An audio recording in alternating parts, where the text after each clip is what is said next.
Hello, it's Greg, Girls and Guys. You're back. We hope you're having a happy day wherever you listen to this audio content from. As always, I'd like to thank you for your continued support of Greg, Grizzled, and Gaijin social media and writing efforts. Thank you, thank you, thank you. This is episode 059 of the Greg, Grizzled, and Gaijin. Definitely not a podcast show. A light and fluffy look at social media, Japan, Japanese food, expat life, and life in general. As always, your retweets of this and all the wonderful, wonderful, wonderful content that we actively tweet and retweet out on Craig Hoffman11 on Twitter is appreciated. Thank you in advance for helping us get the good word out about Greg, Grizzled, and Gaijin. Welcome back. Another good show today. I hope it's the end of the year. I did not simply want to do a cliche year in review, not a podcast show. There's nothing wrong with that. If that's what people choose to do, it's certainly understandable. It makes for easy content, especially at the end of the year when people are tired and people are sitting around. It's also a good time to put something new out, as a lot of the content creators are out making content or out of the country, especially in Japan, back to their home countries, and or simply taking a social media break. For me, it's opposite. I'm not in the salt mines. I'm not working myself to the bone. I have a bit more free time, and I choose to use that and engage in my hobby that is content creation and social media. I enjoy it above all else, even if fame and fortune never comes. So there's that. I do want to start the show with a big thank you to everyone who has taken the opportunity and time to engage, retweet, and share across a variety of social media platforms, Greg, Grizzled, and Gaijin's blog, the audio content, as well as content on Craig Hoffman11 on Twitter. Of course, I have dreams of being, quote, more, end quote, in Japan. And of course, I would like to benefit in some way from all the work and time and effort that I'm put in. I'm not alone in that. Everyone has big dreams when you put this much time and effort. I wrote 121 blog posts this year, and that's down from about 240 last year. And I've got like 678 blog posts on this blog, and I had about 1,000 posts on another blog that I did when I first came to Japan. I do put in the time and effort, and of course I would like to see the fruits of that hard labor pay off. But if it doesn't, at the end of the day, I'm a human and I enjoy engaging people. I enjoy content creation and I enjoy being creative at the very bottom line. It's also why I write books.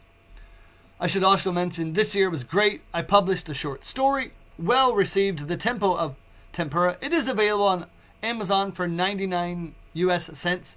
People liked it. That was enough for me. I enjoyed writing it. And I hope people give it a chance.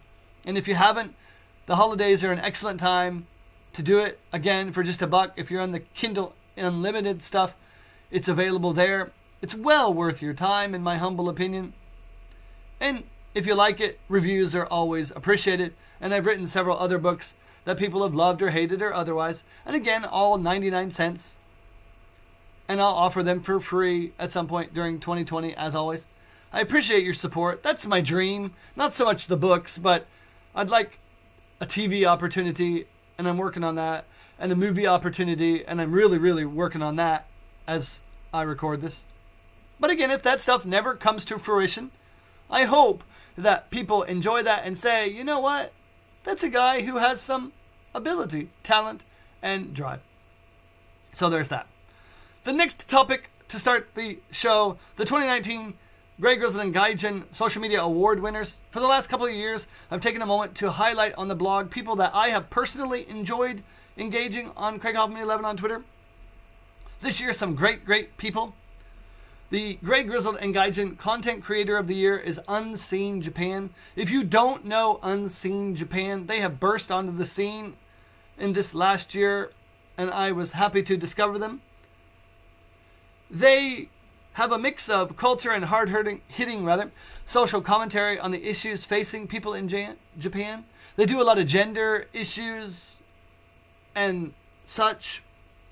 And if you enjoy those debates, they get a lot of interaction from both sides of those issues, good and bad. It's, if nothing else, at a basic level, very entertaining. But they produce some very good quality content regardless of which side of those issues you fall. They also do a fair amount of general content about Japan that I do retweet on my Twitter feed, and I've enjoyed a lot personally. So Unseen Japan, definitely not to be missed. The 2019 Greg, Grizzled, and Gaijin Twitter User of the Year, Paprika Girl, And she does a lot with kimonos and how to wear them and how to use them, as well as some great older style Japanese culture.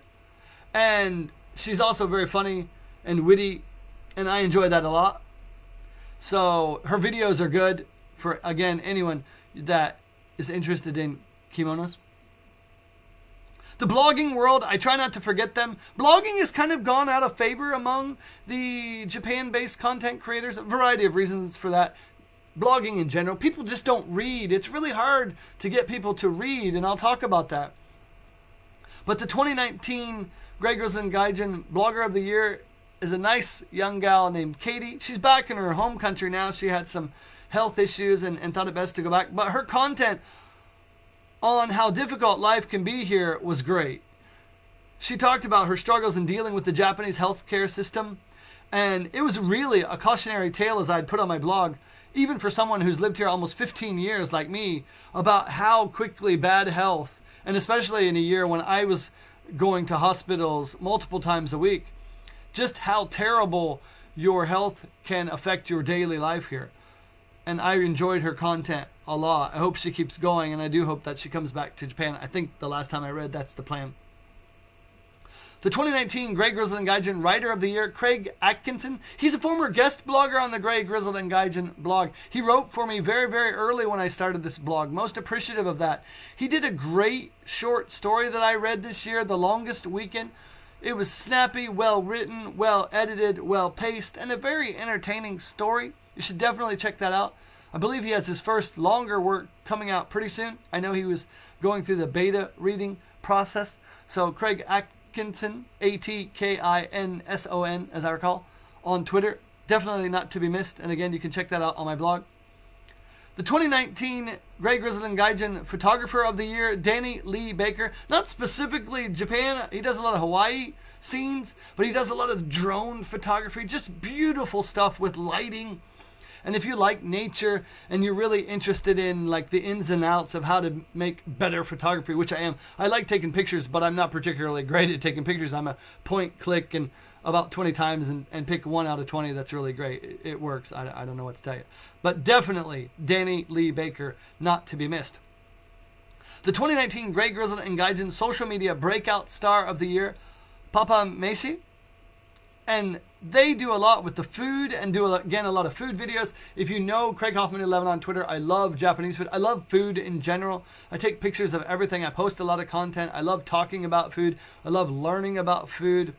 I earned a diploma this year in udon making. That was like the highlight of my Japan experience. Really excited to learn new skills, especially in the culinary area. And they're really good. They post a lot of regular content on the wonderful world that is Japanese food. And again, if you're a foodie like me, must follow. The Greg Grizzled and Gaijin Lifetime Achievement Award this year, I'm giving in 2019 the Real Japan. If you don't know Real Japan, you clearly don't follow anything about Japan on Twitter, because they're everywhere. They do YouTube, they do live streams this year, which were well received, and they do some of the best around Japan tourism videos that you'll find, for sure. And a lot of their content is entirely free. They also have several paid services, as well as an ebook on how to get around Japan without speaking much Japanese. And I got an early beta look at that. Good content and useful for any tourist that was coming here, especially as the Olympics are coming in 2020. But I also choose them because their consistent content about all things Japan is part of my daily reading, and I personally watch their stuff online. And they also work hard to promote a positive image of Japan and tourism here, as I spoke of just a moment ago.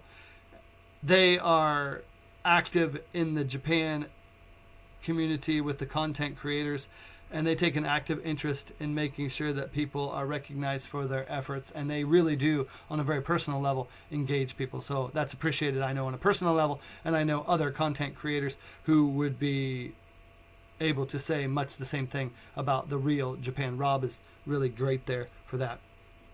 Finally, the 2019 Greg Grizzled and Gaijin Engager of the Year, Philip Jackson. He's a musician, I believe, based in Osaka. We talk back and forth and we share each other's content, but he took the time this year to read The Tempo of Tempura and give a really nice review. He provides a lot of encouragement for me and support, and I try to reciprocate as one should. But it just meant a lot that somebody would take the time to not only read something that I had written and I had put a lot of time and effort into, but really taken an extra moment to write a very nice review. That was really, really appreciated. Not on that list, but not to be forgotten, writer, editor, Bill Adler. He's based in Tokyo.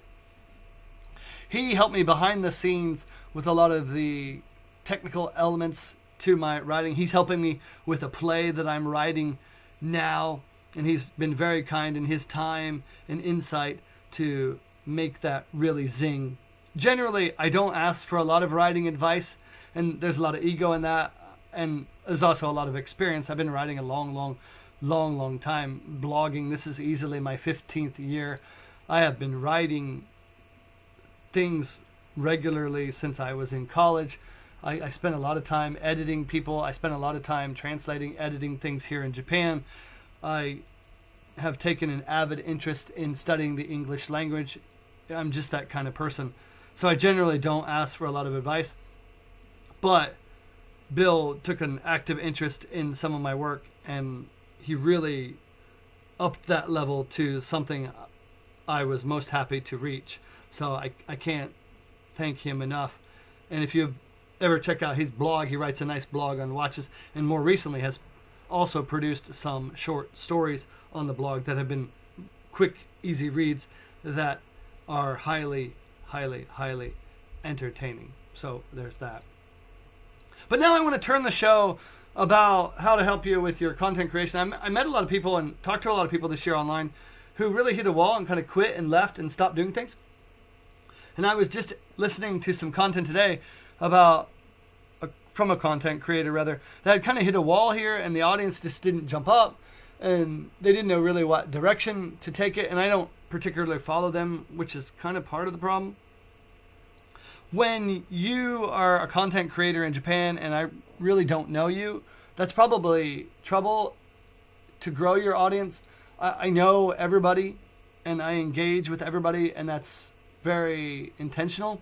So when I really don't know that you're still doing things, you've probably missed the boat with the marketing, because I do take an active interest in looking to see what people are doing and opportunities to help kind of push their stuff out.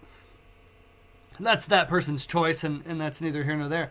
But I think you have to be realistic when you are someone who produces little content at a really not regular interval, and you don't really retweet and reshare that content again and again and again. The ceiling is quickly limited, even if you had really good content, right? And I know that if you follow Greg Grizzled and Gaijin, Craig Hoffman 11 on Twitter, I cycle my blog consistently every day. And there are people that say, well, why do you do that? You know, maybe 0 people interact, or maybe 1 or 2 or 3. But when you consistently put blogs in front of people and you get 1 or 2 or 3 or 4, and every once in a while those turn into 10 and 20 and 30 and 40 and 50 and 60, and you mix in your real self along with additional content from other areas, you get you get a level of influence, and you create a persona that people can genuinely engage. And it doesn't make you famous in 1 day or a week or even a year. But now, as I approach like 4 or almost 5 years of consistent tweeting, consistent interest in what other people are doing, consistent retweeting of other people, and producing consistent content in a variety of formats, yes, my level of influence, certainly in this sphere that is Japan, has grown and continues to grow. Now, of course, when you don't market and you don't specifically push content to people, you don't get the bounce that you might. Mid-year, I decided to step back from pressing my blog content to my most loyal engagers, and about 90% of them stopped reading and retweeting my content. And I'm not angry. That's just the way it goes. But I really was able to find out that who the 10% of that crowd who really took an active interest in what I was doing. And I made stronger relationships with those people. Some of them I have mentioned today. And so, as they say, and it's not cliche, less is often more. And of course, when you do that, you see the numbers dip and go down. This time last year, I was getting about 5 times the blog numbers that I got in the last couple of months. And you wonder, is blogging worth it?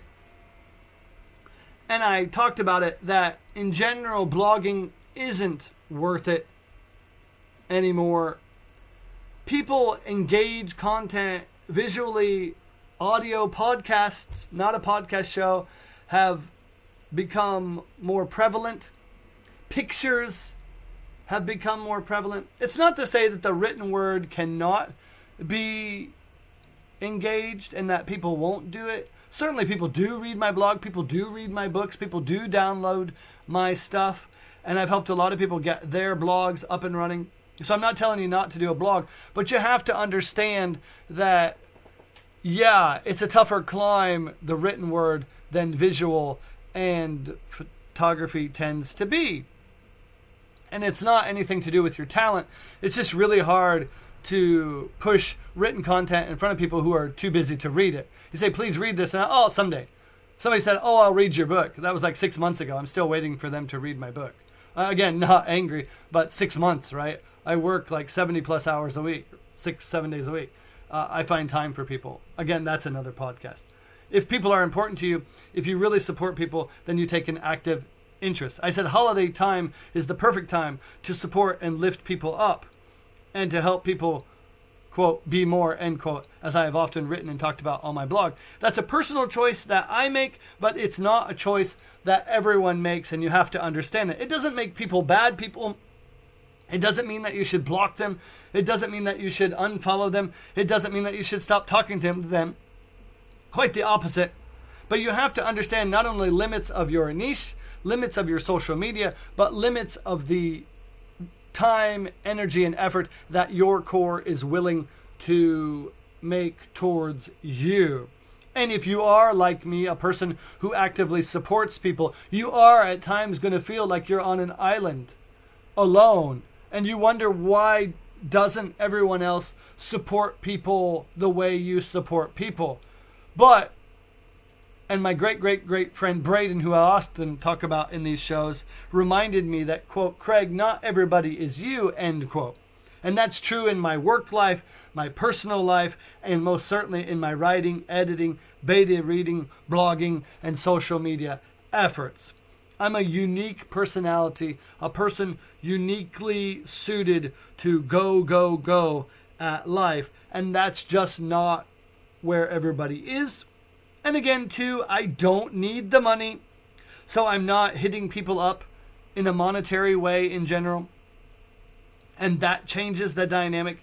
I also don't put money into my social media and blog. I run a completely free blog on WordPress. I don't self-host.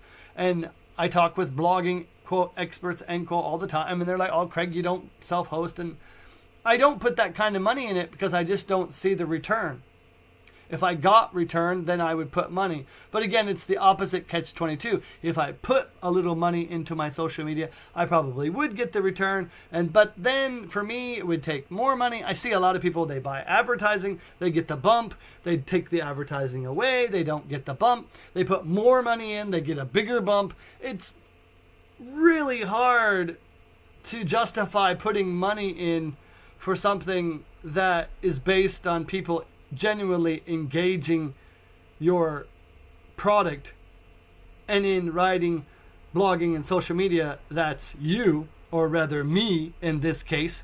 If people don't genuinely want to engage Gray, Grizzled, and Gaijin, I could artificially prop that up by reciprocity of retweets, which I do tend to do, and engagement, which I do tend to do, and return follows, which I do tend to do. All of that does allow me to amplify my social media influence and reach. But if I continually put money into that, and people are simply coming because it's flashy, long term, I'm not sure that that's the kind of following that, even at the best end of the day scenario, would improve my life that much. So I don't do it. I'm not telling you, again, if you're one of those people who puts a lot of money into your social media, your blog, your videos, your cameras. I saw people buying $1,000 cameras this year to make pictures. I take pictures with my iPhone and I can get 50 to 100 likes. I take videos with my iPhone and I record this on a free shareware program and I upload it to YouTube through a couple of programs because I'm too cheap to pay for hosting. So there's that. Those are my choices, and it's also, again, why part of me is limited. I hit ceilings when you don't advertise. There's only X amount of ways to control followers, for example. And I went today manually through to see who was unfollowing me, and people from long ago had stealthily unfollowed me. And I don't care, but I stealthily unfollowed them back. And I just think that's just being rude. If we have built a relationship at one time and it was okay to connect, at least you could follow. And I follow like thousands of people and I'm happy to do it. But I expect if I clicked a button for you that you should click a button for me. Now I don't do that for everybody because some of them are bots and some of them are legitimate fans and they don't really produce anything. If you especially don't produce anything and you're not really tweeting, I don't really follow because there's nothing really to follow, and that's just the way it goes. But yeah, when you are in the social media and content creation games, and it really is a game, as I've written and talked about before, you have a couple of choices. You can be positive about things, or you can be negative about things, and one supposes you can be ambivalent about things, and 2 out of those 3 things are bad in my opinion. And again, not to throw the other content creator under a bus, but in recent weeks the content that I've heard from them has been rather negative, again, in my opinion. Greg Grizzled and Gaijin did okay this year. For all things considered, the content was high. It was of good quality. I made new connections on Twitter. I lost followers. I lost about 4,000 followers. Some of that was a program that was no longer allowed by Twitter, which allowed people to match up with me and really match what I was doing. I got a high percentage of people to stay with me, and Twitter stopped allowing that. And people fell off because Twitter got a little more strict about fake people and bots and engagement and what people were doing. And people just quit Twitter. There's this idea that people are always on Twitter. A lot of people are on Twitter, but they're never on Twitter. They sign up and they're never on. So you get these empty people. And that doesn't really help me. So I made effort to kind of be blunt. If you don't really do anything and you're not really interested in what I do, why do you follow me? Just to follow? I don't really need that. So that also cut some numbers down. And again, too, as far as the blog, I didn't push it as hard directly to people. I really did want to see where I was at on a genuine, authentic level, sans any kind of hardcore marketing. And I was pleased again to discover who was really with me. And in some cases, I was a little surprised to see who didn't make much effort after I stopped kind of coming their way. Because I do think I make an inordinate amount of sincere effort, especially within the Japan-based content creator community, to lift up, share, and retweet people at a high clip. And I'm happy to do it, especially when they are producing good quality content. I wish people did that more for me and other people. But again, I think, and I would tell that to that content creator that I was listening to today, that it's the way it goes that you in life sometimes you are going to make an enormous amount of effort, and you're not going to get nearly the return back in audience size, in engagement, and even growth that you might even deserve, simply because that's just not the way social media in 2019 works. The real problem is that everybody does it. The real problem is that many people spend a lot of money, especially big corporations, pushing people and pushing traffic here and there and there. And you might do something really great buried where the average person doesn't really find you.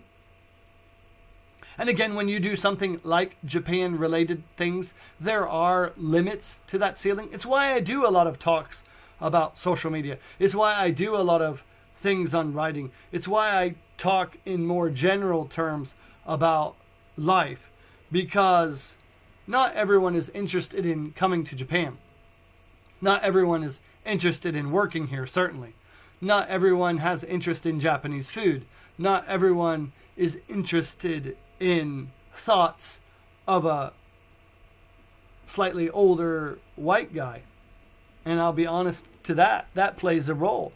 There are a lot of middle-aged white people who have blogs and podcasts and audio shows and YouTube videos, and they go all the same places. They talk about all the same topics. They do all the same things to varying degrees of quality and frequency and whatnot. And that's the way it goes. And people get a little tired of that. So I do, in Grey, Grizzled, and Gaijin, try to take a different angle.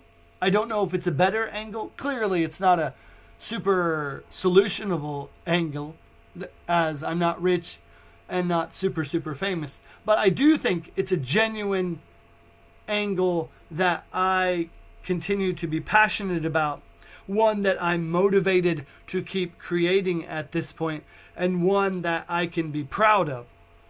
So for me, I'm positive about that stuff. And the other things that I don't control, like audience engagement, blog numbers, and how many people follow me on Twitter and are really interested in Grey, Grizzled, and Gaijin, I can let that go at the end of the day, especially as I approach 2019. Grey, Grizzled, and Gaijin's goals for 2019, as I said to myself when I turned 40, I would continue to write, blog, and create content full force until the Tokyo Olympics. I expect that will be 700 plus blog posts and at least 2 more books coming out in 2020, or a play and a book. Slightly undecided. It depends on how that goes. I expect to keep engaging people and helping people edit and beta read and create their content and books. I'm interested in helping authors and regular people reach their dreams of writing books. I enjoy that challenge. I like the teaching aspect. I like the thinking and talking and discussion of the craft that is writing, blogging, and social media. It's something that makes me happy in my limited free time. So I'm sure to continue that, even if I do stop writing and blogging after the 2020 Olympics. And I hope to continue to work on the anti-smoking things here in Japan with a couple of folks. I think it's important for the health and future of Japan, of which I hope to be a part, that we have clean air and a healthy environment for not only myself, but those I care about to live happily and freely and to prosper in. And finally, I hope that I am a consistent and positive force and really set the bar as an example of what a regular foreigner who works hard in Japan can achieve and accomplish despite any number of challenges and roadblocks that might come their way.